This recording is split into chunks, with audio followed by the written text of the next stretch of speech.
Hello. Hi, Steve. Welcome to the show.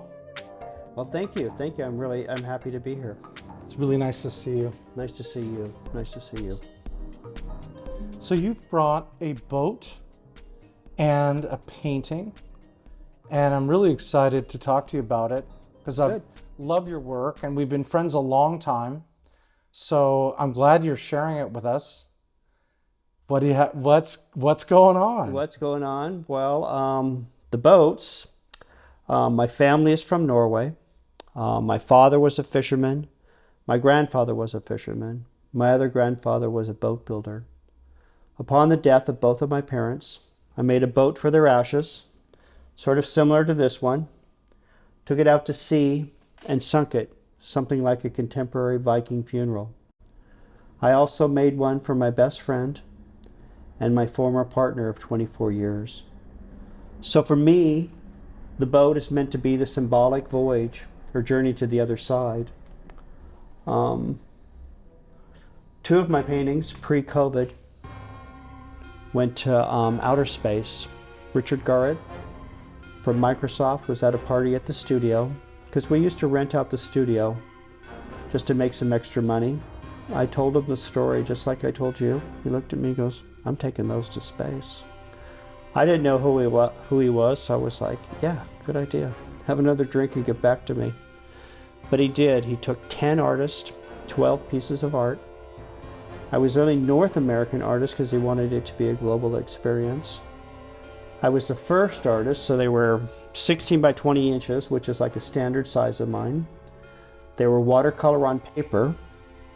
So he rolled them up, put them into a specially made tube, took them up into space, let them float around a while, brought them back down and sold them, or Sotheby's in New York did, and the money went to aerospace programs for kids.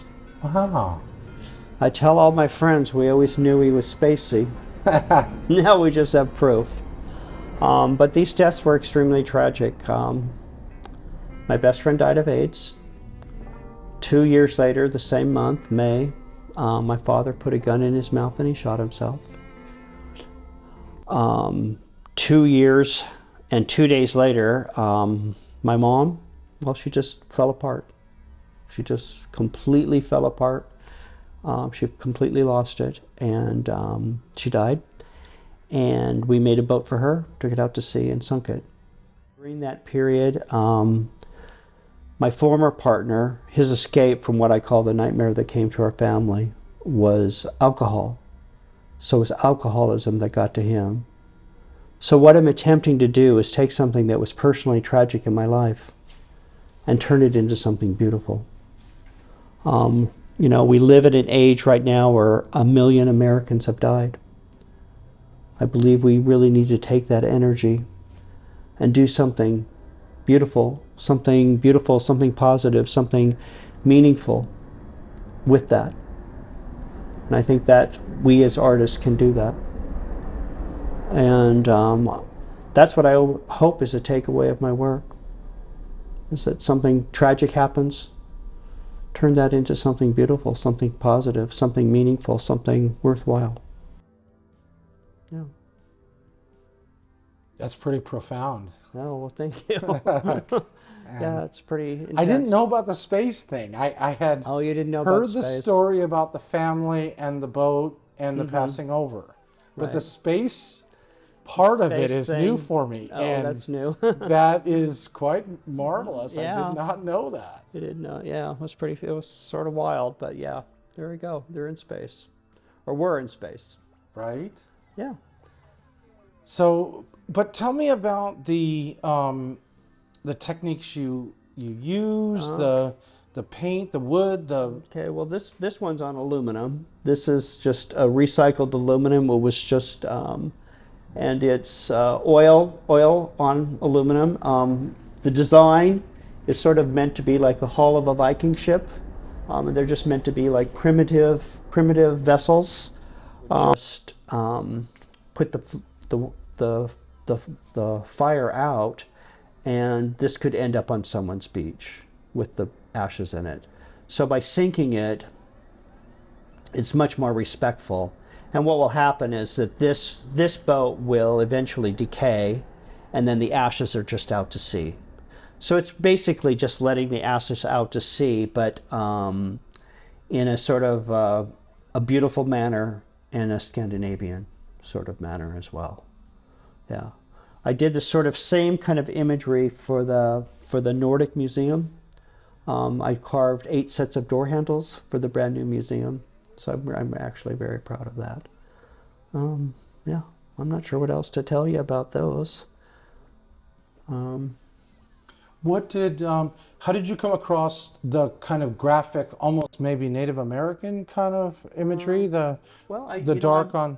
I'm not really Native American, so I really try to avoid native sort of imagery.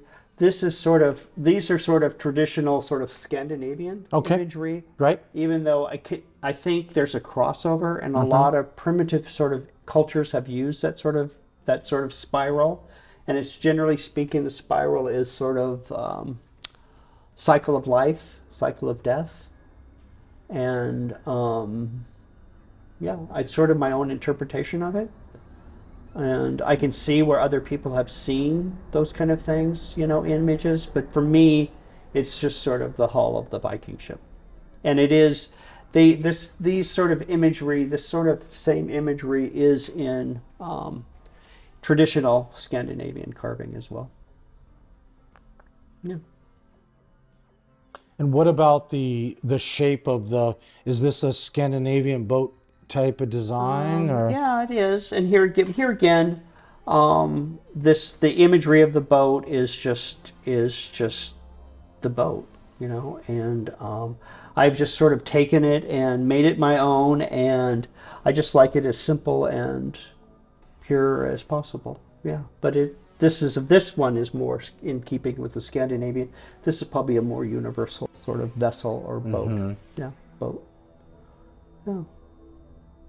So how long have you had this style or these? I've been working on the boats really ever since Sylvan, my best friend, died, and he died of AIDS, and he did a drawing of a boat, and he was at Bailey Boucher, which was an AIDS hospice. And he gave it to me, and he said, when I die, I want you to make a boat for my ashes, and I want to be taken out to sea. So Sylvan died about a week later, and I made a boat as close to the shape of the boat of his drawing as I possibly could. We put the ashes in, took it out to sea, and sunk it. Well, my mom had come to Sylvan's memorial because she was good friends with him. And when my dad committed suicide and he died, she was so moved by the boat that I had made for Sylvan that she wanted me to make a boat for my father. And so and then when she passed, she wanted a boat for her. And it just sort of kept going. But the significance of the boat for me, it's my background and it's my heritage. Yeah. So I've been making boats about 20 years. 20 years or so, yeah. Right. Yeah, and I love the shape. I love the shape, and I love the way they feel. And I try to, since I've been making them for so long, I approach them in a lot of different ways. So I'm doing them in painting and sculpture. I'm carving these in wood, and I'm casting them in bronze, and I'm also casting them in glass. And the glass started because I wanted to make them more ethereal, more like otherworldly, if that makes any sense. It does. Yeah. So your history, you've been an artist your whole life, or? Well, I grew up on a fishing boat. Okay. So, I was sort of Where was that at? Ballard, Seattle. So Seattle. Are you a Seattle native? I am a Seattle native, and I did go to Ballard. Good, I am too. Yeah. That's wonderful. In Ballard. So, I decided that, I really wanted to go to art school, and I did. So it was very And cool. which art school did you attend? I went to Cornish College of the Arts. Okay, nice. Yeah.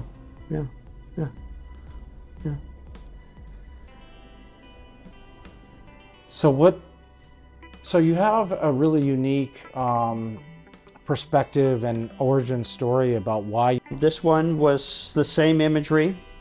It's just that it's been carved. It has a lid on it, so this could actually be used for burial.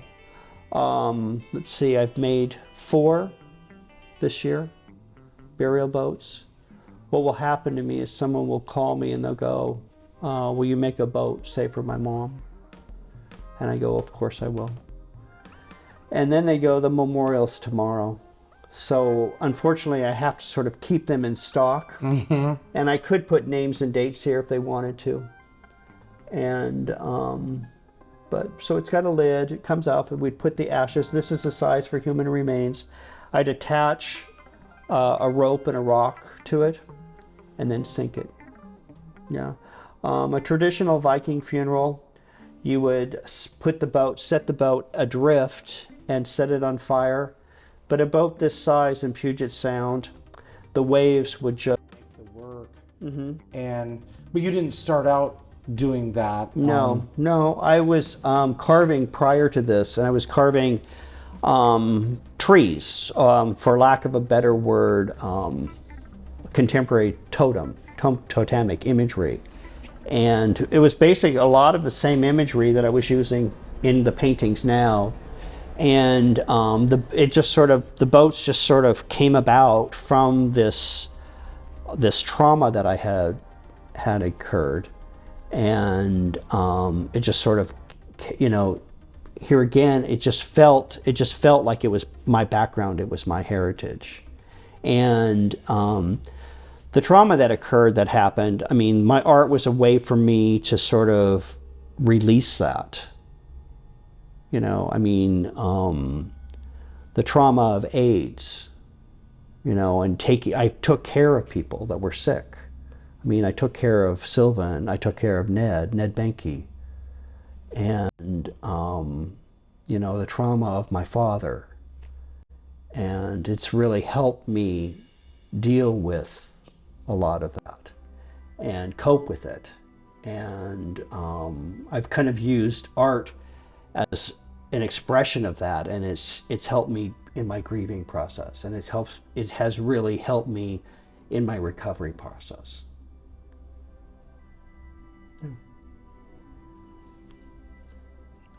Yeah, that's it seems very constructive and very creative, your approach to your life and how you've managed these unspeakable, things that we all go through. But we all go through them, yeah. But you have had your share, and the AIDS thing, and now the COVID thing, and right. There's a lot of pain and suffering and death, and you seem to orchestrate that. You seem to finesse this world and the next world. You have kind of a really. I'm trying to. I'm attempting to. How's that? And but yeah, but here again, like I've said before, we all are dealing with that. We're living right now in an age of global warming and COVID. And with global warming, I feel right now, had I have inherited my father or my grandfather's fishing boat, that right now it's easier to make a living as an artist than a fisherman. And to me, that just seems like a really sad reflection on the state of our marine environment. And but I think we as artists need to be okay with expressing our feelings and emotions, and we need to we are a product of our environment, and we're a product of the time that we live in. And unfortunately, we are living in kind of a messed up time. COVID has been horrible. And, to see global warming, seeing fish disappear. I'm doing some imagery right now about starfish. And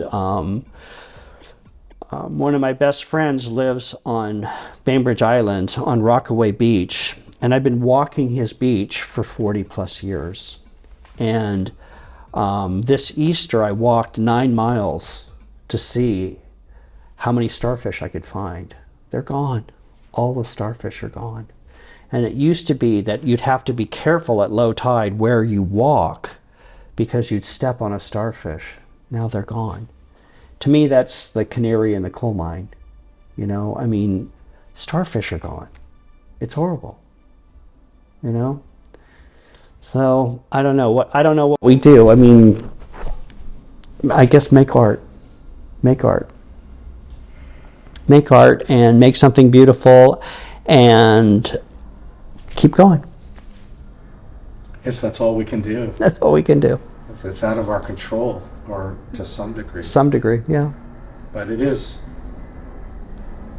that contradiction about being aware but not freaking out and losing it, because sometimes it seems so insurmountable, so overwhelming. Right. The challenges, you know, that right. It seems like sometimes it's very difficult to keep going. But I think I do appreciate art as kind of a religion that you can keep looking towards, and the people like yourself that are working through these challenges in this constructive and creative way. Yeah. And I can look to you, Steve, and say, well, look what he went through, and he's still making art. He's still a happy person. I am a happy person. You know, I feel really lucky that I can make art still. So that gives me hope sometimes that I can keep going, because sometimes it gets dark. It can. And it gets scary to try to make your living as an artist, to try to keep going. And COVID wasn't easy. No. But here again, we need to take that energy and do something positive, something meaningful, something worthwhile. And I think if I got anything out of COVID is like, take it and do something positive and keep going and do something beautiful, something meaningful and worthwhile. That's all we can do. Those are good words. Mm. I like that. Trying to do that. Well, it's not always easy, but you know what? And we all have to do it in different ways. Yeah. Yeah, this project's been fun to talk with different people, and they're doing different things, but I love them all, because you know that it shows the individuality of what people are about. And well, art should come from within. I think the best art comes from within, and everybody has a different background, a different heritage, a different something, and they bring to their art whatever that may be. And it's important that it's different. Yeah, makes it unique. Yeah, makes it unique. And we as humans, that's what we have. That's what we have. We have to express ourselves. We need to express ourselves. And yeah. Well, is there anything else you'd like to share with us and talk about your techniques, your approach, your motivations, or? I think I've already said that. I'm not sure what else to even talk about. Yeah. You pretty well covered it. I just wanted to give you the opportunity to really share, because you just never know how much time we have left, and I just think it's important to give my friends the opportunity to share what they want to say. And well, thank you. Yeah, I'm really grateful for this opportunity. So thank you very much, Alan. Thank you. Yeah. Cool. Thank you, Steve. Okay.